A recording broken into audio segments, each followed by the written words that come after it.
오늘은 갈라디아서 2장. 갈라디아서 2장 하면 유명한 성경 구절이 있죠. 20절 말씀. 내가 그리스도와 함께 십자가에 못 박혔나니 그런즉 이제는 내가 사는 것이 아니요 오직 내 안에 그리스도께서 사시는 것이라. 이제 내가 육체 가운데 사는 것은 나를 사랑하사 나를 위하여 자기 자신을 버리신 하나님 아들을 믿는 믿음 안에서 사는 것이라. 이 말은 아마 유명한 성경 구절이어서 여러분 신앙생활 중에 많이 들었을 것이고, 또 어떤 분은 암송하기도 하고, 또 이 구절을 통해서 복음성가까지도 만들어진 그런 유명한 성경 구절입니다. 그러니까 어떻게 보면 복음의 핵심을 잘 묘사하는 그런 문구라고 할 수가 있겠습니다. 그러니까 우리는 예수님과 함께 죽었다라는 것은 온전히 하나님 앞에 내가 바쳐졌다, 맡겨졌다, 이런 뜻입니다. 그래서 완전히 하나님 앞에 바쳐졌다라는 그 뜻 자체가 하나님의 주권을 인정하고 하나님의 뜻대로, 이제 내 뜻대로 살지 않고 하나님 뜻대로 살겠다라는 그런 우리의 신앙의 고백이기도 하고, 또 우리의 영적인 변화, 삶의 변화이기도 합니다. 그래서 이제 내가 사는 게 아니다, 내 안에 그리스도께서 사시는 것이다 는 분명한, 그게 바울이 오직 예수라는 복음을 전하는 그런 것의 핵심인 거예요. 이거 외에 이 순수한 오직 예수, 이거 외에 그 어떤 것도 그 속에 첨가해서는 안 된다. 우리는 아주 순전한 복음을 믿어야 됩니다. 그래도 음식할 때 조미료 들어가면 그 진정한 맛으로 인정하지 않는 것처럼, 우리는 자꾸만 맛을 내기 위해서 자꾸 인간적인 요소를 집어넣으려고 하고, 어떻게 보면 하나님 앞에 가까이 가면 갈수록 그런 것들은 별 의미가 없어집니까? 다 빠져버리고 순수한 그 본질만 남게 되는 것이죠. 성막에 들어갈 때도 제사장들이 성막에 들어갈 때 화려한 옷, 에봇이라고 하는 화려한 옷을 입습니다. 그러나 진짜 성소에 들어가서 활동하고 지성소에 들어갈 때는 속옷만 입습니다. 아무것도 걸치지 않는 그냥 있는 그대로의 순수한 깨끗한 세마포 속옷을 입고 들어가는 거예요. 그래서 성경에서 그 순결함, 순수함을 나타낼 때 이 세마포 속옷, 세마포 옷을 상징적으로 말하고 있는 거예요. 하나님 앞에 가기까지는 그래요. 어떤 사랑이라든지 봉사라든지 또 사람이라든지 이런 것들이 다 매개가 되겠지만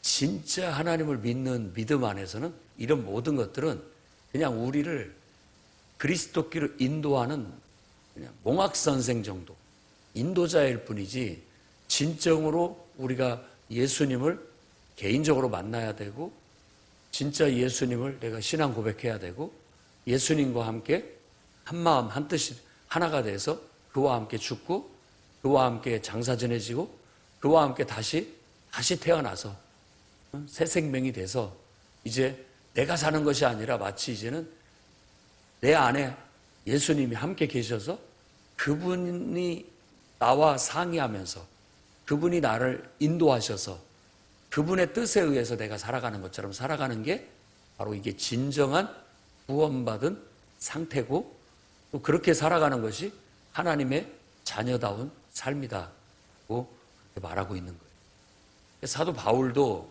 사실은 다메섹에서 예수를 만났고 아나니아의 도움을 받았고, 또 나름대로 바나바의 도움도 받았고, 오늘 또 보면은 베드로라든지 또 야고보라든지 예수님의 형제 야고보, 사도행전 15장에서 나오는 그 형제 야고보를 말하고, 야고보서를 쓴 그 야고보를 말하는 겁니다. 12 제자 야고보가 아니라 그 야고보와, 그리고 또 요한복음을 쓴 요한, 이런 사람들의 다 미미한 영향을 받았지만 자기가 그 사람들의 가르침을 신봉하는 게 아니다라고 말하는 거예요. 내가 그 사람들한테 예속돼서 그 사람들의 가르침에 그냥 신봉해서 그 사람들의 제자가 된 게 아니다. 그들은 나에게 미미한 도움을 줘서 예수 그리스도를 만날 수 있도록, 알 수 있도록 연결은 시켜줬지만 진짜 내가 예수를 믿는 것은 예수 그리스도의 계시 때문이다. 정말로 내가 그분을 만났고 그분의 환상과 계시를 통해서 내가 정말 기록된 성경 말씀을 깨닫고 그 속에서 보니까 예수님이야말로 정말 우리를 구원하러 이 땅에 오신 구약 성경에 예언된 메시아가 맞고, 어쩌면 신비하게도 그분은 하나님이 인간이 돼서 이 땅에 태어나셔서 하나님의 아들이라 칭함을 받을 수 있는 분이고, 그분이야말로 우리의 경배를 받으실 만한 하나님이라는 걸 알고 고백하면서, 그분이야말로 우리가 그동안에 오해해왔고 잘 깨닫지 못해왔다. 유대인들도 예수 그리스도에 대해서 오해하고 있고 제대로 알지 못하고 있다. 성경을 보니 정말 그 모든 것이 다 이해가 되고 예수 그리스도가 믿어지고 예수 그리스도가 어떤 분인지 알면 할수록 두 손이 번쩍 들리고 하나님께 경배와 찬양을 드릴 수밖에 없게 된다. 오묘한 신비. 이 신비는 비밀이라는 그런 단어로 말하는데, 비밀은 감춰졌다라는 뜻인데 왜 감추냐면은 그걸 숨기고 싶어서 감추는 게 아니라 너무나 소중하기 때문에 여러분 이렇게 감추는 거 있잖아요. 그런 뜻이에요. 너무나 귀하다는 뜻으로서 비밀이라고 얘기하는 것이지 숨기고자 하는 의도에서의 비밀이 아닌 겁니다. 너무나 이 깨달음이 너무나도 신비하고 너무나 위대하고 알면 알수록 경탄이 나오고 그야말로 하나님의 그 섭리와 하나님의 계획과 하나님의 그 사랑과 하나님의 그 은혜와 그 모든 것이 그 속에 다 결집되어 있어서 깨달으면 깨달을수록 그 깊이와 그 넓이와 그 높이, 이것을 한이 없이 느껴진다라는 거예요. 그래서 자신은 그동안에 알았던 모든 것들을 다 배설물처럼 여기고 오직 예수 그리스도를 아는 이 지식에 푹 빠져서 그 오묘한 진리를 깨닫고 우리를 구원할 자는 오직 예수 그리스도밖에 없다. 우리가 섬겨야 할 정말 왕이 있다면 예수 그리스도다. 하나님께서 그를 죽은 자 가운데서 살리셔서 우리의 주와 그리스도가 되게 하셨고, 그분만이 내 인생에 유일하게 섬겨야 할 나의 왕이시다 하는 그런 고백을 이와 같은 묘사들로 나타내는 겁니다. 그는 이 복음을 내가 모든 사람은 내가 깨달은 이 예수를, 내가 발견한 이 예수를 온 세상에 전해야 된다. 그래서 내가 그 은혜로 말미암아 사도가 됐다. 주님의 일꾼이 됐다. 하고 그렇게 고백을 하게 되는 겁니다. 저나 여러분들도 마찬가지겠어요. 누군가 여러분들을 전도했죠. 그 사람이 고맙기는 하지만 그 사람을 신봉하고 그 사람의 가르침에 애속돼서 내가 그 사람을 졸졸 따라다니는 그런 제자가 아니죠. 그렇죠? 우리는 그 사람의 전도를 받아서 내가 개인적으로 성경을 보고 또 그 사람의 가르침을 매개로 해서 예수 그리스도를 발견하고 예수 그리스도는 나의 구원자가 맞다라고 내가 기도 가운데 하나님의 계시 가운데 성령의 인도하신 가운데 깨달아서 당신만이 나의 구원자이시고 나의 주님이십니다 라고 진정으로 고백하게 됐대. 그게 진짜 구원받은 거예요. 그게 진정한 믿음이죠. 근데 나는 그냥 확신은 없는데 자꾸 교회 나오라고 하니까 그냥 나가고 있는 거야. 그건 아직 진짜 예수님을 만나지 못한 것이죠. 모든 사람들은 다 그렇게 예수를 믿게 되는 겁니다. 누군가가 여러분들한테 매개가 되고 또 하나님께서 그를 사도로 쓰시고 도구로 쓰셔서 우리를 이끌지만 정말로 우리는 개인적으로 예수님을 만나야 됩니다. 그래서 고린도전서 12장 같은 경우는 성령으로 하지 아니하고는 예수를 주라고 할 수 없다 이렇게 선언을 하잖아요. 성령으로 하지 아니하고는 어떻게 예수를 주라고 할 수 있느냐. 베레아 사람은 바울이 전하는 그 가르침을 듣고 정말로 그게 그러한가 그 말씀을 구약 성경을 다 뒤적거리면서 스스로가 연구하고 찾아내서 결국은 스스로가 이제는 바울이 전해줘서도 되겠지만 이제는 우리가 이 성경을 통해서 확신을 가고 예수님이야말로 예언된 구원자가 메시아가 맞다. 그리고 그분은 정말 사람이지만 하나님이시기도 하다. 그래서 주는 그리스도시요 살아계신 하나님이라는 그런 신앙의 고백을 스스로가 성경을 통해서 깨닫고 또 성령의 감동을 받아서 그 감동을 받아서 성경을 보고 깨닫고 이제는 누가 뭐라고 해도 내 스스로가 그분 앞에 무릎을 꿇고 두 손을 번쩍 들고 예수님 나의 구원자 맞습니다. 당신은 나의 하나님이시고 내가 영원히 섬겨야 할 나의 주님이십니다. 나의 왕이십니다. 이렇게 자발적인 탄성 섞인 진정한 고백이 나오게 될 때 예수님을 영접했구나. 예수님을 만났구나. 그게 어떻게 보면 우리가 거듭난 것이라고 볼 수도 있겠습니다. 여러분들도 아직까지 만일 그러지 못했다면 여러분들이나 이 자리에 있는 분들이나 영상을 보고 말씀을 듣는 분들이나 정말로 성령의 감동을 통해서 예수는 나의 구원자라는 걸 개인적으로 스스로 자발적으로 믿음을 고백하시기를 바랍니다. 그것이 깨달아져야 돼. 내 속에서. 아무리 누가 가르쳐도 이론적으로만 알고 있어봤자 되지가 않고 정말로 기도하면서 성령의 감동을 받아서 또 기도하면서 성령의 감동을 받아서 말씀을 다시 묵상하면서 그 속에서 예수님은 그리스도라는 것이 정말 깨달아지고 고백이 나올 수 있도록 되어야 된다라는 것이죠. 그렇게 될 때 진정으로 복음을 알게 됐고 그 복음의 원리가 내 속에 들어가서 나는 그리스도와 함께 죽고 그리스도 안에서 다시 태어나서 이제는 내가 사는 것이 아니라 내 안에 그리스도께서 사시는 것이다. 그 말이 무슨 말인지를 이해하고 고백하게 되고 내가 예수 그리스도를 믿는 믿음 안에서 살고 있다. 내가 육체 가운데 살고 있지만 예수 그리스도를 믿는 믿음 안에서 살고 있다. 믿음을 배우는 거예요. 믿음은 삶이에요. 성경에서 말하는 행위로 구원받지 않는다라는 것은 어떻게 보면 오늘 말씀에서도 율법의 행위를 말하는 거예요. 믿음으로 하는 행위는 행위라고 하지 않습니다. 믿음이라고 하지.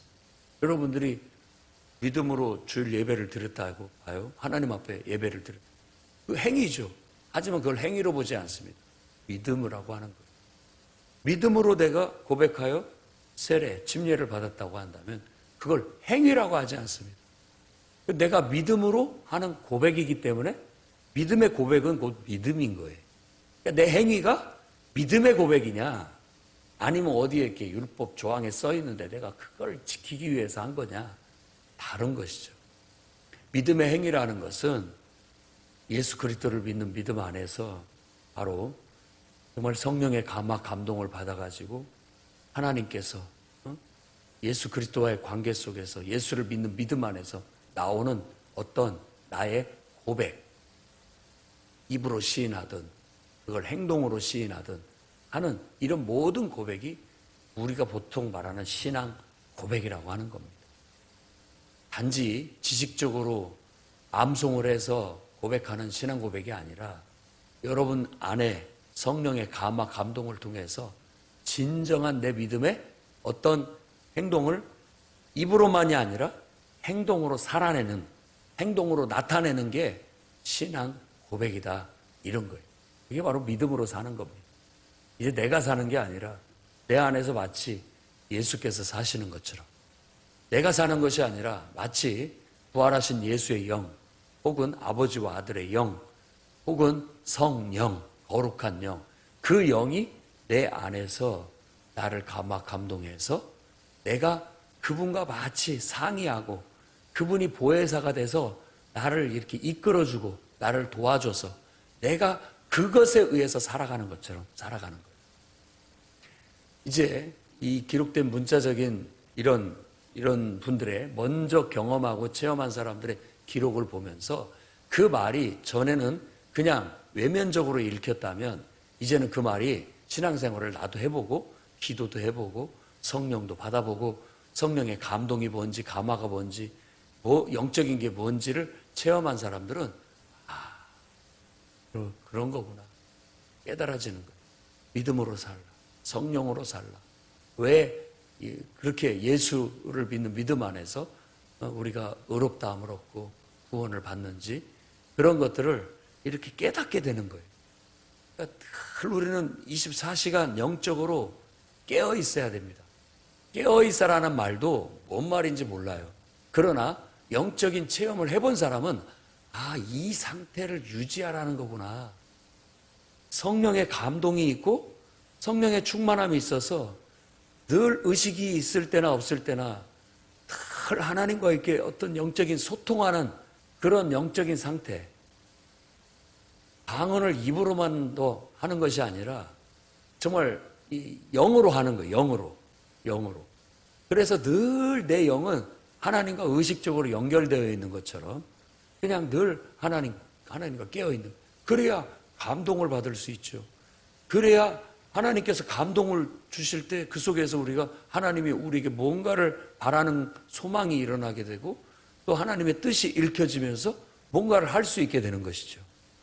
그걸 영적으로 깨어있다라고도 말할 수 있고 그게 바로 성령으로 사는 사람이라고도 말할 수 있고 그래서 무시로 성령 안에서 기도하라는 건 우리가 늘 그렇게 영적으로 깨어있으라는 말이라고도 볼 수 있습니다. 영으로 기도하는 것을 사도 바울은 고린도전서 12장에 14장에 설명을 할 때 우리 영이 기도하는 것이다 라고 얘기를 하고 영이 하나님 앞에 말하는 것이다. 그러니까 방언으로 기도하는 것이 개인에게 덕이 된다. 나와 하나님 간의 관계가 좋아져요. 영적으로 내가 더 충만해질 수 있는 매개가 되는 건 분명합니다. 근데 저도 경험을 해보지만 방언으로도 기도하고 또 내 말로도 기도하고 찬양으로도 기도하고 어떨 때는 방언으로도 찬양하기도 하고 그렇게 하는데 내가 방언을 의도적으로 하는 것이 아니라 내가 방언을 하고 있고 방언을 만들어내고 있고 내 입에서 막 이렇게 하는 것에 의식이 되는 그것은 얕은 단계고 전혀 내가 뭐라고 하는지 내 말이 뭐가 나오는지 의식이 되지 않고 내 영 속에서는 계속해서 하나님과 소통 내가 뭔가 내 마음속으로 하나님께 아뢰고 하나님은 나에게 뭐라고 말하는지가 느껴지는 그런 상태가 되면 내 영혼에 기쁨이 있고 온전한 집중이 이루어지고 그야말로 시간 가는 줄을 모르는 하루 종일도 할 수 있는 그 상태라면 피로하지도 않고 기쁨이 있고 은혜가 있고 영적인 교통을 계속 할 수 있는 그런 시간이 되는 거예요. 오히려 그 상태가 깨이는 것을 오히려 싫어요. 너무 그게 좋기 때문에. 그렇게 해서 뭔가 그걸 통해서 받은 계시 그리고 어떤 보여지는 환상 이런 것을 통해서 내가 나의 삶을 계획하기도 하고 내 삶의 방향을 잡기도 하고 하나님의 뜻대로 산다는 건 그렇게 사는 것입니다. 바울은 그걸 터득했고 하나님께서는 바울에게 그것을 가르쳐 주셨고 그것을 모든 사람한테 전하라고 하시고 또 섭리 가운데 그의 서신들이 이렇게 남겨지게 해서 그게 정경이 되게 만들어서 오늘을 살아가는 온 시간을 초월해서 전 세대를 살아가는 모든 사람들에게 예수를 믿는 믿음으로 사는 것이 이와 같다라는 것을 깨우치고 복음의 본질을 깨닫게 만드는 그런 일을 하게 하셨던 거예요. 그러니까 로마서를 읽고 또 이렇게 갈라디아서를 읽고 로마서하고 갈라디아서가 복음에 대한 강조가 많이 나타나기 그런 것들을 읽으면서 여러분들도 예수를 믿는 믿음을 깨달으시기를 바랍니다. 깨달으셔요. 그래서 두 번째 예루살렘을 바나바와 디도와 함께 방문했을 때 예루살렘의 유력한 사람들을 만났는데 그 대표적인 사람이 게바, 베드로를 말하는 겁니다. 베드로는 헬라식 이름이고 게바는 히브리어 이름이에요. 똑같이 반석이라는 뜻입니다. 돌이라는 뜻이에요. 돌. 그리고 야고보와 요한 이런 사람들, 유력한 사람들을 만나서 자신이 깨닫고 지금 이방인들에게 가르치고 있는 복음의 본질, 핵심, 골자를 그들에게 제시했었다. 검증을 받았다, 이런 뜻입니다. 왜? 내가 복음을 전하고 수고하는 이 복음 사역이 헛되지 않도록 하기 위해서다. 헛되지 않도록. 그러니까 혼자 독불장군식으로 나만 이렇게 가르치고 이렇게 되면 결국은 이단이 되는 거고요.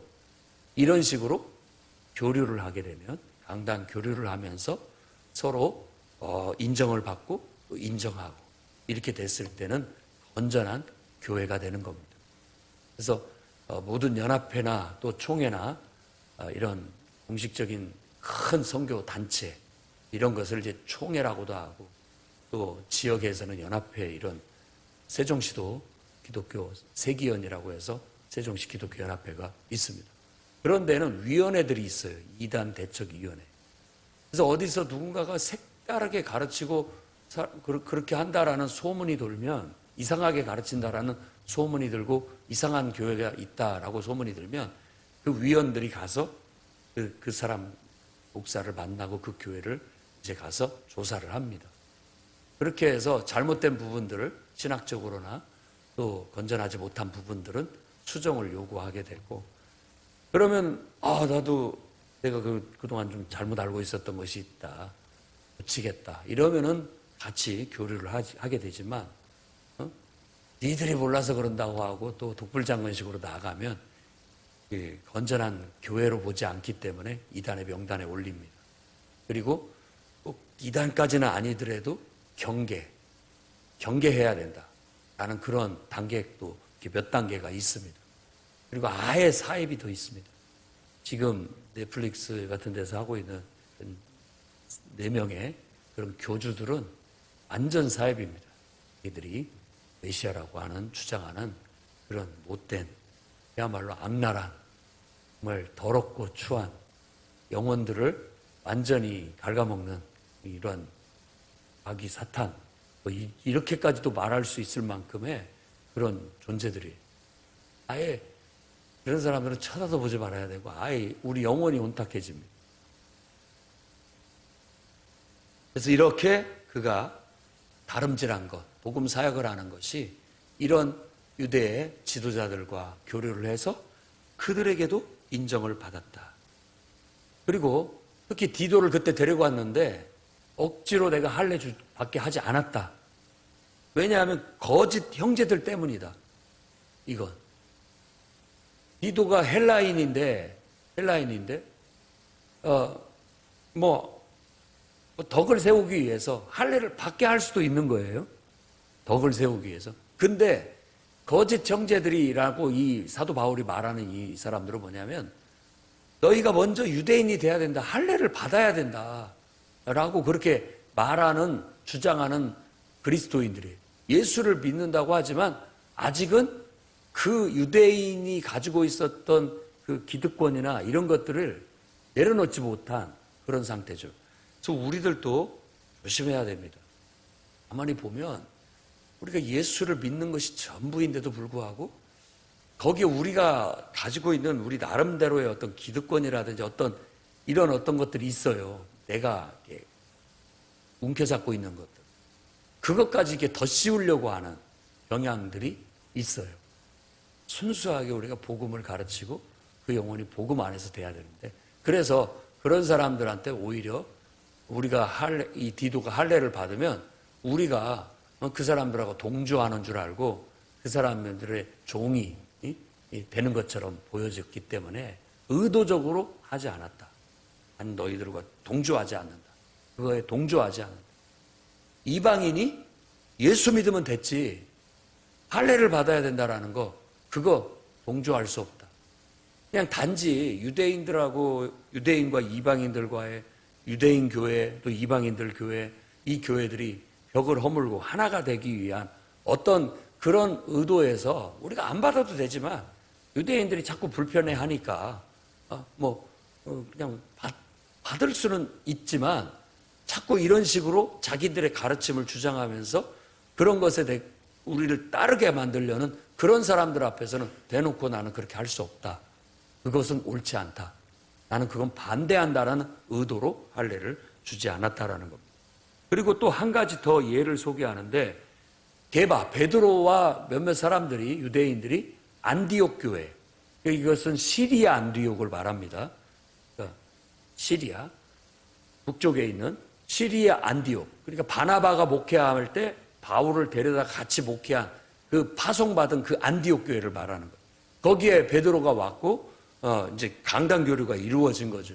베드로도 와서 또 이렇게 하고 야고보도 오기도 하고 그랬던 것으로 이제 암시적인 것들을 읽어낼 수가 있는데, 와서 같이 이방인하고 같이 밥 먹고 있다가 야고보가 보낸 유대인들이 오는 걸 보고 얼른 같이 같은 식탁에서 밥 먹다가 다른 데로 옮겼다.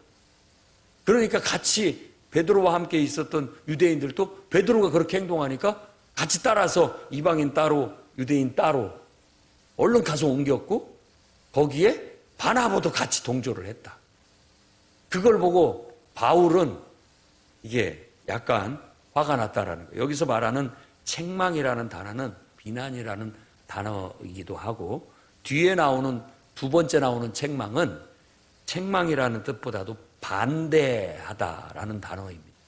그러니까 비난받을 일이 있기에 내가 그때 면전 앞에서, 베드로의 면전 앞에서 그걸 반대했다, 이렇게 얘기하는.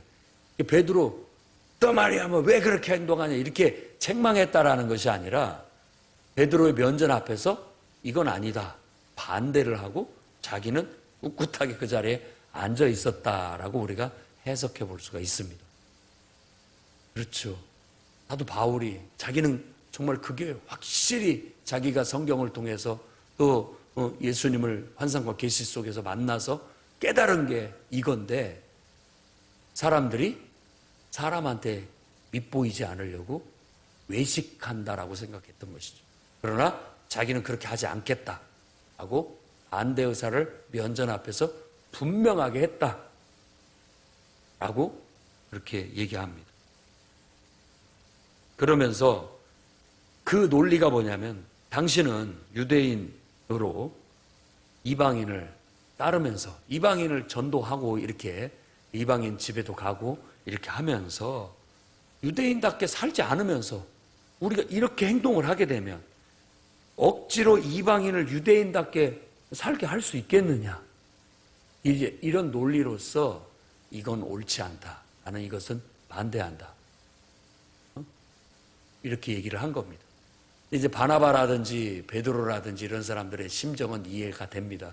왜냐하면 이제 덕을 세우거나 혹은 혹여라도 그걸로 인해서 무슨 문제가 생기지 않기를 바라는 그런 마음이죠.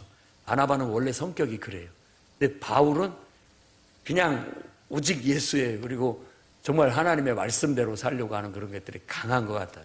그래서 하나님께서 다 각자 쓰시지만 그 바울을 통해서 우리에게 교훈되는 바가 있어서 이와 같이 바울을 통해서 우리에게 교훈을 남기고 있다고 볼 수 있습니다. 여러분, 사람의 체면보다는 우리가 하나님의 말씀을 따르는 것이 아름답습니다. 그러나 그 밑면에 깔려있는 적은 교훈도 잊어서는 안 됩니다. 덕을 세우기 위해서, 교회의 덕을 세우기 위해서, 그리고 또 교회가 복음을 전하는데 막힘이 없기 위해서 어느 정도는 그런 것들을 또 맞춰주는 것도 하나의 교훈이에요. 사도 바울이 디모데에게 위에 있는 권세들에게 복종하라, 나라를 소중히 여겨라, 통치자들을 위해서 기도하라, 이런 게 뭐 로마 정부를 신뢰하고 믿어서가 아닙니다. 좋아해서가 아닌 거예요. 단지 우리가 복음을 전하는데 방해가 되지 않도록, 정부가 그걸 대놓고 방해를 해버리고 반대를 해버리면 굉장히 어려워지니까, 복음을 전하기가. 그러지 않도록 가능하다면 우리가 말씀의 진리나 복음의 이런 것 안에서 그렇지 않다면 협조할 건 충분히 협조해주고 호의적인 태도로 대하게 된다면, 그들도 우리를 호의적으로 대하기 때문에 우리가 복음을 전하는데 더 막힘이 없지 않겠느냐 하는 취지에서 하는 그런 점들도 우리가 기억을 해야 된다라는 겁니다. 우리가 유대인이지만 율법의 행위로 의롭게 되는 거 아니지 않습니까? 율법의 행위로 의롭다 하들 육체가 없습니다. 우리는 오직 그리스도 예수를 믿는 믿음으로만 의롭다함을 받는 거 아니겠습니까? 그렇다면 유대인이나 이방인이나 다 예수를 믿는 믿음을 고백하고 함께 성령 받고 성령의 감화와 감동을 받아서 함께 예수 그리스도를 섬기는 사람이라면 형제 아닙니까?